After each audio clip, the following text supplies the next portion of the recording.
Everyone दोस्तों, कैसे हो आप सब। मैं निधि राज आप सभी का स्वागत करती हूँ आपके अपने चैनल IQ स्टार्टअप में। दोस्तों, जैसा कि आप सबको पता है, हम लोग पढ़ रहे हैं क्लास 10 की थर्ड चैप्टर, जिसका नाम है रिप्रोडक्शन। रिप्रोडक्शन के अंदर हम लोगों ने बहुत कुछ सीख रखा है। हम लोगों ने एसेक्सुअल रिप्रोडक्शन देखा, मेल गैमेट रिप्रोडक्शन देखा, जो प्लांट्स के अंदर किस तरीके से हो रहा था सेक्सुअल रिप्रोडक्शन, वो भी देखा। साथ में इसके पहले वाले क्लास में हम लोगों ने मेल रिप्रोडक्टिव ऑर्गन को देखा, मेल रिप्रोडक्टिव सिस्टम को समझा। और मेल रिप्रोडक्टिव के बाद जो बारी आती है वो है फीमेल रिप्रोडक्टिव सिस्टम की। और फीमेल रिप्रोडक्टिव सिस्टम के बाद हम लोग रिप्रोडक्टिव हेल्थ पढ़ेंगे, और उसके बाद बाकी चीजें जो भी है उसके अंदर जोड़ेंगे, उसके देखेंगे, है ना। तो फीमेल रिप्रोडक्टिव, आज का जो हमारा टॉपिक है वो है फीमेल रिप्रोडक्टिव सिस्टम। कहाँ पाया जाएगा, सोच के बताइएगा।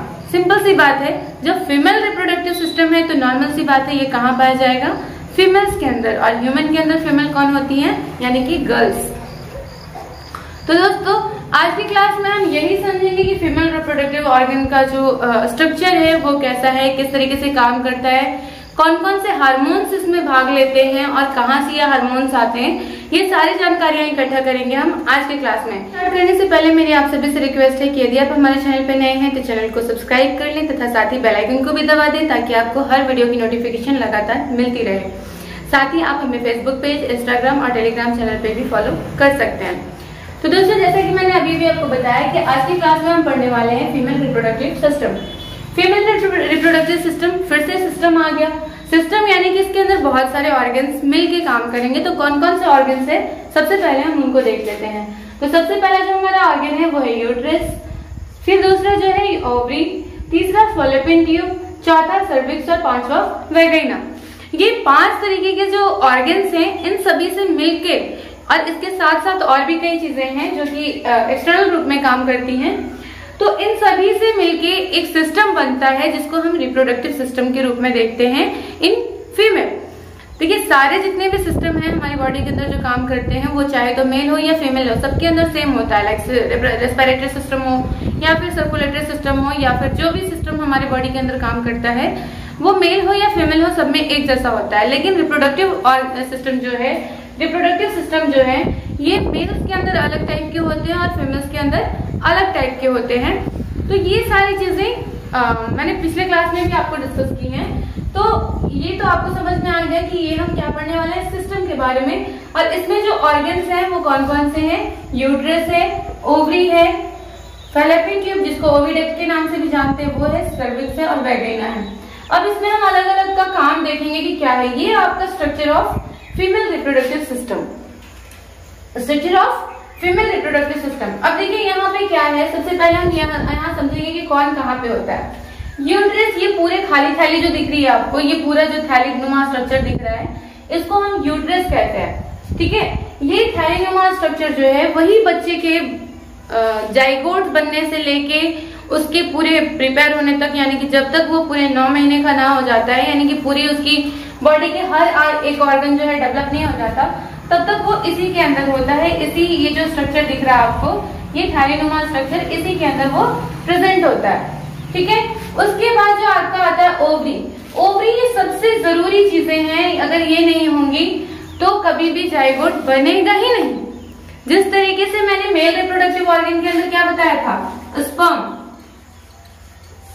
जैसे ये क्या था, मेल गैमेट था, बिल्कुल उसी तरीके से फीमेल गैमेट जो ओवम होते हैं, ये ओवम कहाँ पाए जाते हैं, ये ओवम पाए जाते हैं ये ओवरी के अंदर, जिसको एग बोला जाता है, एग के नाम से भी जानते हैं, इसी को ओवम भी बोलते हैं। तो ये बहुत सारे ओवम्स पाए जाते हैं जब लड़कियां जन्म लेती हैं। जैसे जो जितनी भी फीमेल्स होती हैं, अगर वो जब जन्म लेती हैं उसी टाइम से उसके ओवरीज के अंदर 1000 ऑफ जो एग होते हैं वो अनमैच्योर रूप में वो प्रेजेंट होते हैं ऑलरेडी, जब वो जन्म लेती हैं उसी टाइम से। लेकिन वो मैच्योर चुकी नहीं है, चूंकि अभी रिप्रोडक्टिव ऑर्गन्स मैच्योर नहीं होते, तो वो क्या होते हैं, वो किसी काम के नहीं होते। लेकिन जब वो प्यूबर्टी के एज में आ जाती हैं, जब वो प्यूबर्टी के लायक हो जाती हैं, तब क्या होता है कि ये एग जो होते हैं, एग मैच्योरेशन होना शुरू हो जाता है। एक प्रोसेस होता है जिसको हम एग मैच्योरेशन की प्रक्रिया कहते हैं।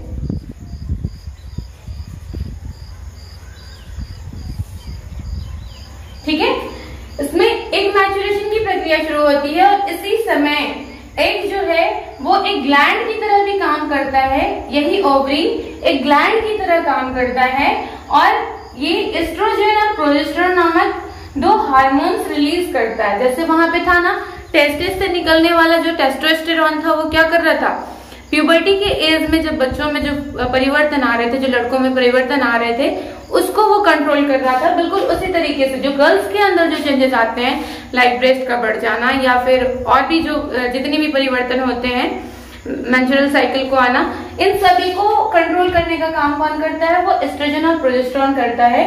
जब कोई लड़की माँ बनती है तो उनके अंदर दूध आना, ये सारी प्रक्रियाएं जो है वो एस्ट्रोजन और प्रोजेस्टेरोन के मतलब अंडर में होता है। ये सारी जो क्रियाएं होंगी वो एस्ट्रोजन और प्रोजेस्टेरोन नामक जो हार्मोन्स रिलीज हो रहे हैं, इन्हीं की मदद से हो पाएगा।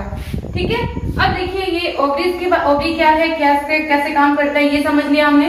अब ये ओवरी के ऊपर आपको ये हाथ में मास्टर सेट लग रहा है, जैसे दोनों हाथ है इस तरीके से पकड़े हुए, लेकिन ये हाथ नहीं है, क्या है, ये है फैलोपियन ट्यूब या फिर ओविडक्ट। अब यहाँ से जब ये मैच्योर, मान लीजिए कि ये वाला एग जो है ये मैच्योर हो गया, मैच्योर होने के बाद ये रिलीज हो जाता है।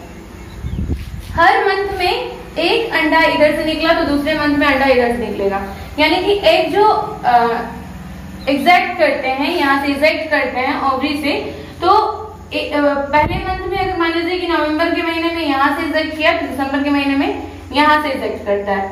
तो इस तरीके से 1000 ऑफ जो एग्स यहाँ पे ओवम भरे हुए हैं, ये ओवम मैच्योर होके एक एक करके हर बार बारी दर बारी बाहर आते जाते हैं।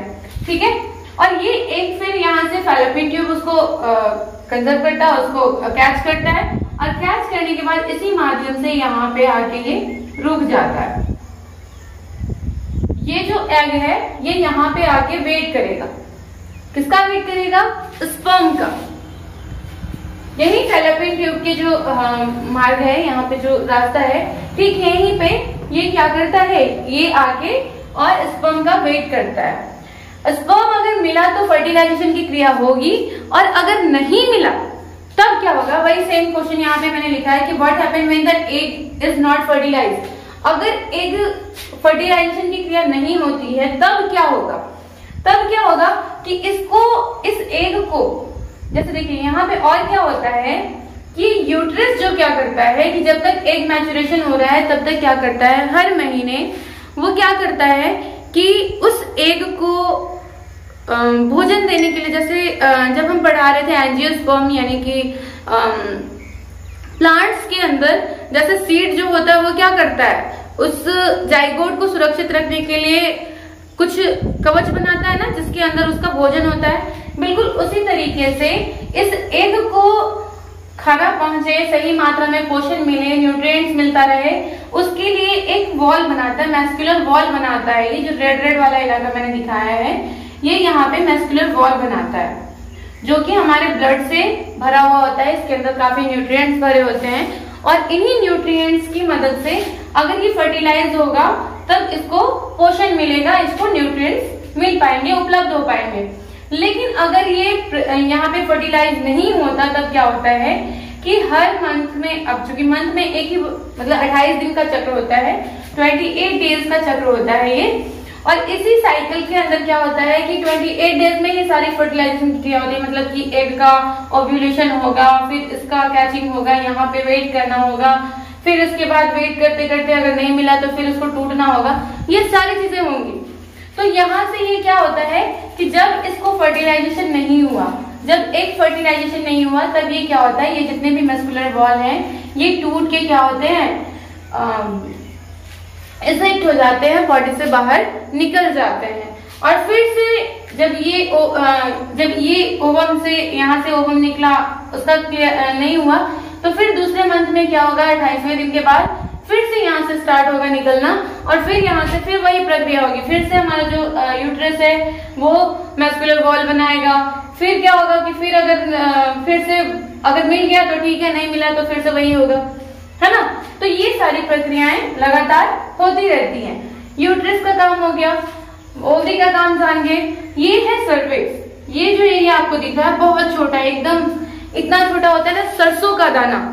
आप लोग अपने घर में सरसों यूज करते होंगे ना घर में किचन के अंदर, तो वो बस उतना छोटा, बहुत ही छोटा होता है ये सर्विक्स। ये सर्विक्स क्या होता है, एक मीडियम है जहां से स्पर्म जो है वो यूट्रस के अंदर मतलब जा सकता है, उसके अंदर अंदर एंटर कर सकता है इसी सर्विस के माध्यम से। और कहीं से कोई रास्ता नहीं है, कोई माध्यम नहीं है जिसके द्वारा बाकी कुछ भी मतलब यूट्रस तक पहुंच पाए, नहीं तो इन्फेक्शंस का डर होता है काफी ज्यादा।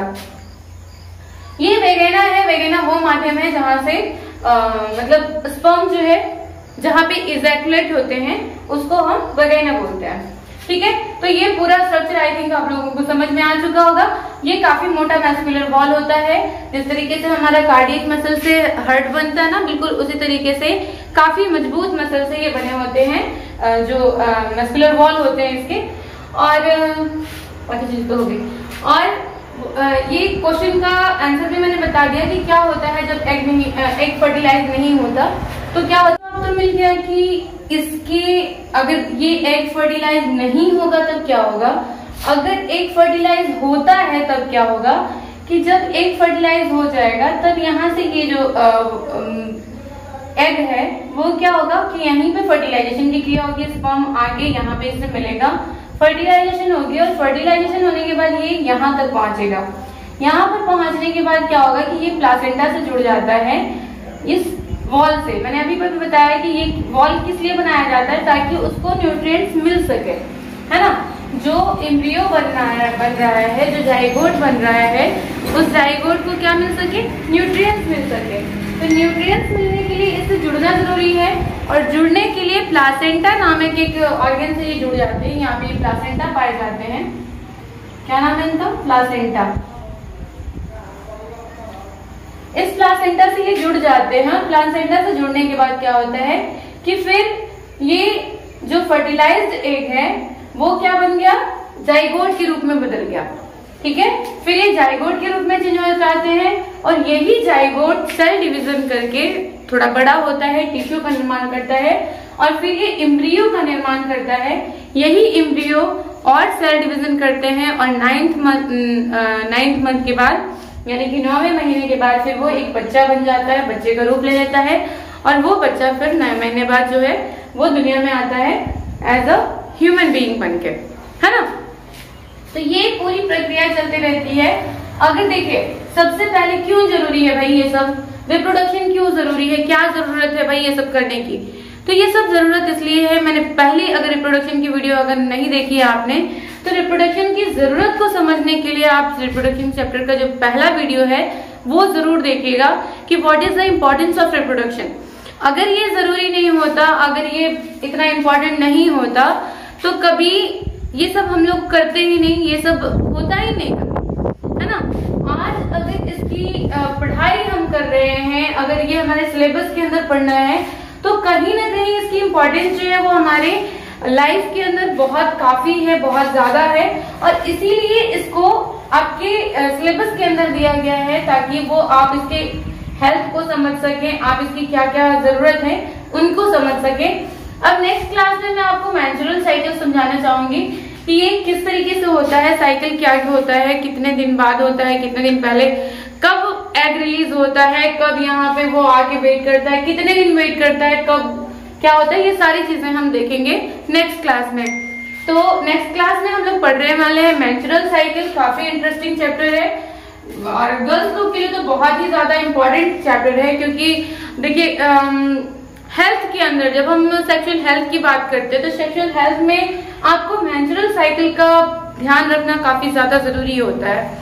तो इसलिए मेंस्ट्रुअल साइकिल जो मैं नेक्स्ट क्लास के अंदर पढ़ाऊंगी, तो वो क्लास आप लोग बिल्कुल मिस मत कीजिएगा, जरूर देखिएगा।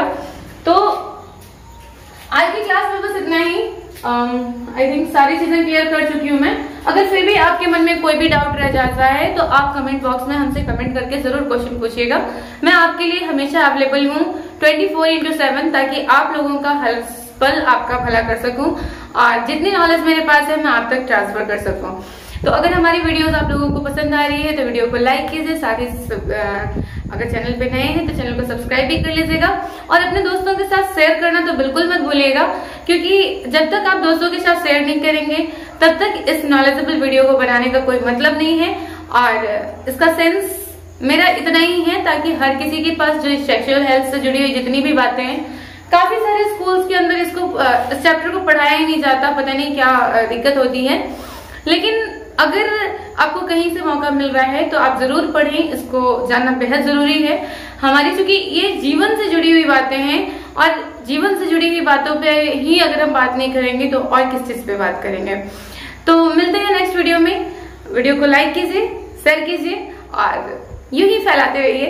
मिलते हैं नेक्स्ट वीडियो में एक अलग और मेंस्ट्रुअल साइकिल के स्पेशल वीडियो के साथ। तो तब तक के लिए बाय बाय, टेक केयर।